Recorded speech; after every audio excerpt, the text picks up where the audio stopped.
মন্ত্রীরা চুরি করছে, আজকে হেন ডিপার্টমেন্ট আপনার নেই যেখানে চুরি হয়নি, দুর্নীতি হয়নি, সেটা নিয়ে কথা বলতে গেলে আপনি কথা বলতে দেবেন না। আপনার মনে হচ্ছে আমরা ডিস্টার্ব করছি। কোন স্লোগান দেওয়া হচ্ছে, সেই স্লোগান মোছা বা যারা এই স্লোগানগুলো লিখলো তাদের শাস্তি দেওয়া, সেই ক্ষমতাই পুলিশ দেখায়নি। ও জীবনে মুখ্যমন্ত্রী হতো না। মনে করেন যে আপনি যে কথাটা বলেছেন হিন্দুদের কচুকাটা করে ভাগীরথীতে ভাসিয়ে দেওয়া হবে, আপনি ঠিক বলেছেন। এই 14 বছর কোনো কাজ করেননি মমতা ব্যানার্জি। আপনি যদি মানুষের জন্য কাজ করতেন তাহলে সেই কাজ দিয়ে আপনি রাজনীতি করতেন। আপনার সৎ সাহস যদি থাকে মমতা ব্যানার্জি, আপনি প্রসিডিংস যেরকম প্রত্যেকটা ভারতবর্ষের রাজ্যে হয় আপনি লাইভ টেলিকাস্ট করুন, বাংলার মানুষ দেখুক আমরা কি কাজ করছি। উনি দৃষ্টি ঘোরানোর জন্য এই যাদবপুরের কাণ্ড করছেন। আজকে যারা যারা ভারতবর্ষের এগেনস্টে কথা বলবে, সে তুমি যেই হোক না কেন, শাস্তি তোমায় পেতেই হবে। আমার মাথার ওপর মুখ্যমন্ত্রীর আশীর্বাদ আছে, পুলিশের আশীর্বাদ আছে। আমি যা কিছু করব আমাকে শুধু তৃণমূলের ঝান্ডাটা হাতে দিতে হবে, ব্যাস। এখানে আমাকে কেউ কিচ্ছু করতে পারবে না। বাংলার জনগণের জাগরণ, মমতার বিসর্জন, এটাই একমাত্র সমাধান। পশ্চিমবঙ্গ অ্যাসেম্বলিতে আজ একমাত্র বিরোধী দল ভারতীয় জনতা পার্টির এমএলএরা যদি বাংলার মানুষের কষ্ট, তাদের ইস্যু, তাদের অত্যাচার নিয়ে যদি কথা বলি, তাহলে হয়ে যাচ্ছে যে আমরা নাকি হাউস ডিস্টার্ব করছি। আপনারা কি ভাবেন মুখ্যমন্ত্রী, যে আমরা আপনার ইয়েস ম্যান হয়ে থাকবো? আজকে মহিলাদের ওপর যে অত্যাচার হচ্ছে আপনি সেটা নিয়ে কোনো কথা বলতে দেবেন না। আজকে সরস্বতী পুজো, দুর্গা পুজো, কালী পুজো, মন্দির, শীতলা মন্দির ভেঙে ফেলা হচ্ছে, আগুন জ্বালিয়ে দেওয়া হচ্ছে, আপনি মনে করবেন না সেটা নিয়ে কোনো কথা বলা যাবে না। আপনার নেতা মন্ত্রীরা চুরি করছে, আজকে হেন ডিপার্টমেন্ট আপনার নেই যেখানে চুরি হয়নি, দুর্নীতি হয়নি, সেটা নিয়ে কথা বলতে গেলে আপনি কথা বলতে দেবেন না। আপনার মনে হচ্ছে আমরা ডিস্টার্ব করছি। আপনার যদি সৎ সাহস থাকে মুখ্যমন্ত্রী, আপনি লাইভ টেলিকাস্ট করুন। আপনার সৎ সাহস যদি থাকে মমতা ব্যানার্জি, আপনি প্রসিডিংস যেরকম প্রত্যেকটা ভারতবর্ষের রাজ্যে হয় আপনি লাইভ টেলিকাস্ট করুন, বাংলার মানুষ দেখুক আমরা কি কাজ করছি, আমরা কি প্রতিবাদ করি, কি করি। কেউ তো কিছু জানতে পারছে না। আর আমরা প্রতিবাদ করলে আপনারা মনে হচ্ছে যে আমরা চিৎকার করছি। আমাদের যদি কথা বলতে না দেন, আমাদের যদি মুখ বন্ধ করার চেষ্টা করেন, আমাদের যদি সাসপেন্ড করে দেন, আমাদের যদি মার্শালকে দিয়ে চ্যাংতলা করে বাইরে করে দেন, আমরা প্রতিবাদ করব। কারণ আমি এই জায়গাটা পেয়েছি আমার আসানসোল দক্ষিণের মানুষের জন্য। আমরা এই জায়গাটা পেয়েছি কারণ বাংলার মানুষ আমাদের জিতিয়ে এনেছে, আপনি দেননি। তাই সৎ সাহস তাকে চ্যালেঞ্জ করছি আপনাকে মুখ্যমন্ত্রী, আপনার যদি সাহস থাকে আপনি লাইভ টেলিকাস্ট করে দেখান, আমরা কোনো রকম কোনো বাধা বিপত্তি করব না। মুখ্যমন্ত্রী বলছেন মানুষের মতো আচরণ করতে হয়। পিএম যখন সৌদি আরব যান, ইরান, ইরাক যান, তখন কি হয়? আমরা কেউ কিছু বলিনি, আমাদের কেউ কিছু করলে কি করতেন? আগুন ধরিয়ে দিত। বুঝলাম না, ইরান ইরাক গেলে কি সেটা কি কোনো অসুবিধা আছে? ইরান ইরাক গেলে কি বলতে চাইছেন? সংখ্যালঘু সম্প্রদায়ের মানুষের দেশে আমরা যাচ্ছি, সেটা অনুচিত? কে বলেছে? আপনি এই 14 বছর কোনো কাজ করেননি মমতা ব্যানার্জি। আপনি যদি মানুষের জন্য কাজ করতেন তাহলে সেই কাজ দিয়ে আপনি রাজনীতি করতেন। আপনি কোনো কাজ করেননি, সেই কারণে আজকে আপনি ধর্ম নিয়ে রাজনীতি করছেন। আমরা বাংলার মুসলমানদের এগেনস্টে নই, আর আমার মুসলমান ভাই বোনেরাও সেটা বুঝতে পারছে। আপনি শুধু তাদেরকে ব্যবহার করে গেছেন, আপনি তাদের জন্য কিচ্ছু করেননি, তাদের তুষ্টিকরণ করে গেছেন, কিন্তু তাদের সম্প্রদায়ের উন্নয়নের জন্য আপনি কিচ্ছু করেননি। কিছু টাকা দিয়ে আর কিছু ভাতা দিয়ে সম্প্রদায়ের উন্নয়ন হয় না, তাদের চাকরি দিতে হয়, একটা হলিস্টিক ডেভেলপমেন্ট করতে হয়, আপনি কিচ্ছু করেননি। আর হিন্দুদের কথা তো ছেড়েই দিলাম। আমাদের প্রধানমন্ত্রী আমাদের শিখিয়েছেন সবকা সাথ, সবকা বিকাশ, সবকা বিশ্বাস, সবকা প্রয়াস। সবাইকে নিয়ে আমরা উন্নয়নের পথে যাচ্ছি। আপনি কি বুঝবেন? যশস্বী প্রধানমন্ত্রী ইরাক যাবেন না ইরান যাবেন না আমেরিকা যাবেন, সেটা দেশের ব্যাপার, এটা আপনি বুঝবেন না। বলছি সিবিআই চার্জশিটে একের পর এক কাকুর কীর্তি ফাঁস 30 লক্ষ টাকা করে নেওয়া হয়, বেহালায় 1.5 কাঠা জমি জলের দরে বিক্রির টোপ দেওয়া হয়, জমি কেলেঙ্কারির যোগ কাকুর সঙ্গে আরও 2-1 যোগ পাওয়া যাচ্ছে, বিভিন্ন লোকের নাম উঠে আসছে। কাকুর এগেনস্টে যে সিবিআই চার্জশিট হয়েছে সেখানে জনৈক অভিষেক ব্যানার্জির নাম এসেছে প্রায় 70-75 বার। কে অভিষেক ব্যানার্জি আমরা জানতে চাই সিবিআই এর কাছে। তার নামটা কে, সে কোথায় থাকে, তার কি দায়িত্ব, তার বাবার নাম কি আমরা জানতে চাই। আর কাকু হোক আর পিসি হোক আর ভাইপো হোক, কথা দিচ্ছি আপনাদের কেউ বাঁচবে না, দেখতে থাকুন। আগে হোতা হ্যায় ক্যা, আপনারা শুধু দেখতে থাকুন। যাদবপুরের ক্যাম্পাসেই পুলিশ কিয়স্ক, আউটপোস্ট তৈরির ভাবনা এবার, কর্তৃপক্ষের কাছে জমি চেয়ে চিঠি কলকাতা পুলিশের।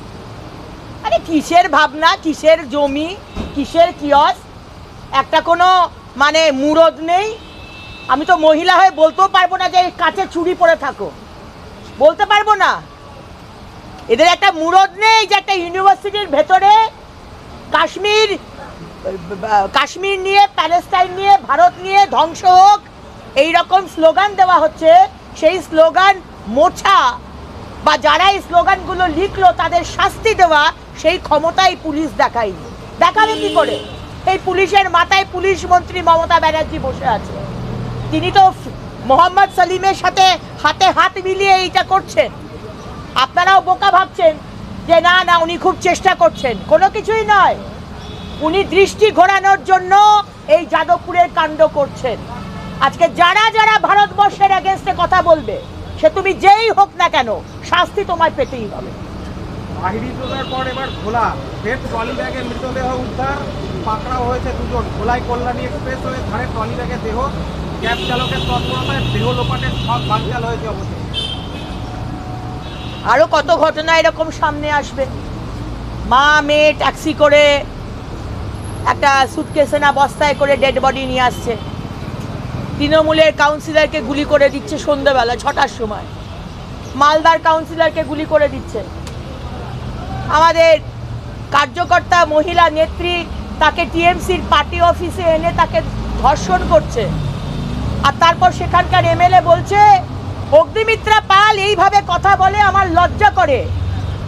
নারায়ণগড়ের এমএলএ আট্টু সাহেব, আপনার লজ্জা করে না? আপনি রেপিস্টকে গার্ড করেন, আপনি রেপিস্টকে গার্ড করার জন্য মিছিল করেন। এইভাবেই তো পশ্চিমবঙ্গ যাচ্ছে। এখানে রেপিস্ট, মার্ডারার, খুনি, তোলাবাজি, সিন্ডিকেটবাজ সবাই জানে যে আমি যা কিছু করতে পারি আমার মাথার ওপর মুখ্যমন্ত্রীর আশীর্বাদ আছে, পুলিশের আশীর্বাদ আছে। আমি যা কিছু করব, আমাকে শুধু তৃণমূলের ঝান্ডাটা হাতে দিতে হবে, ব্যাস। এখানে আমাকে কেউ কিচ্ছু করতে পারবে না। অগ্নিদি, আপনি তো বিধায়ক। গতকাল শুভেন্দু অধিকারী যে কথাটি বলেছিলেন, মুসলিম বিধায়কদের চ্যাংদোলা করে বার করে দেওয়া হবে 26-এ আপনারা যখন যদি আসেন ক্ষমতাকে, এই মন্তব্যকে কি আপনি সমর্থন করেন না করেন? দেখুন, উনি বলতে চেয়েছেন যে যারা ধর্মের নিরিখে রাজনীতি করছেন, যারা এই ধরনের মুসলমান বিধায়ক, যারা সাহস পায় না এরকম বলতে যে হিন্দুদের কচু কাটা করে ভাগীরথীতে ভাসিয়ে দেবো। আরে আপনি কে? আপনি কে হে? কে আপনি? হরিদাস পাল? আপনি পশ্চিমবঙ্গে বসে বলছেন যে হিন্দুদের কচু কাটা করে ভাগীরথীতে ভাসিয়ে দেবো, আর তারপরে মমতা ব্যানার্জি বসে বসে দেখেন কোনো শাস্তি হয় না। যারা ফিরাদ হাকিমের মতো মানুষ, যারা বলেন 50%-এর ওপর হয়ে আমরা সংখ্যাগুরু হই, এই ধরনের মানুষ যারা পশ্চিমবঙ্গকে ভাঙার চেষ্টা করছে, যারা ভারতবর্ষকে ভাঙার চেষ্টা করছে, তাদের চ্যাংদোলা করে বাইরে করা হবে।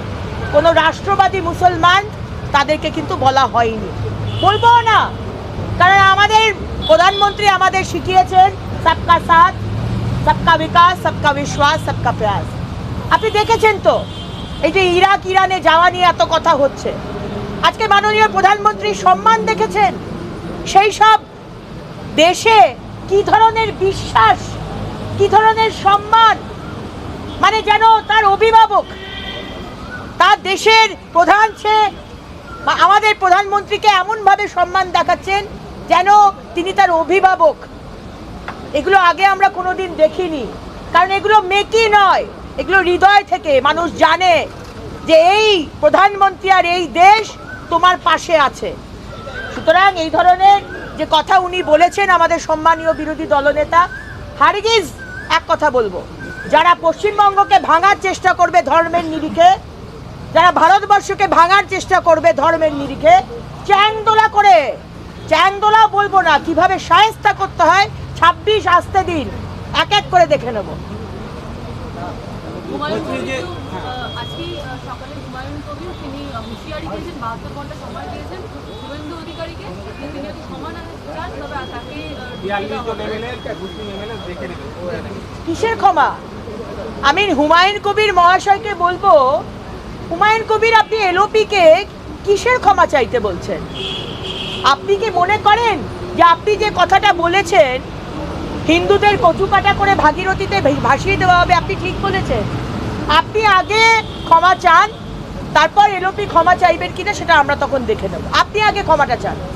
যাদবপুরে ছাত্রছাত্রীদের বিরুদ্ধে ঘৃণা শাসন বা বিভিন্ন রকম আক্রমণের প্রতিবাদে সুকান্ত মজুমদার, শুভেন্দু অধিকারী, দিলীপ মিত্র, মদন মিত্র, সায়নী ঘোষ সবার নামে এসএফআই পুলিশ কমিশনারের কাছে অভিযোগ জানান।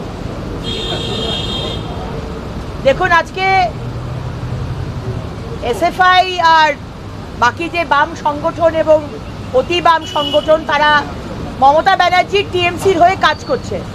আশা করি বাংলার মানুষ আপনারা বুঝতে পাচ্ছেন, বাংলার হিন্দুরা একজোট হচ্ছে, 26-এর জন্য লড়াইয়ের জন্য প্রস্তুত হচ্ছে।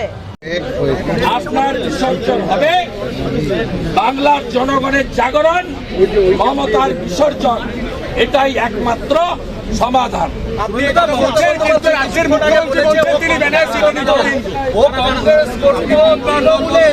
কংগ্রেসে কোনো ভবিষ্যৎ ছিল না, তৃণমূলকে ঘেটে দিয়ে বিজেপিকে দিয়েছে, আবার হয়তো অন্য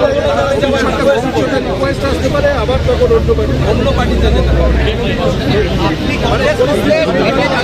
মমতা ব্যানার্জির রাজনীতিটা প্রফেশন, আর আমার পরিবারের রাজনীতিটা আছে আদর্শ এবং নেশা।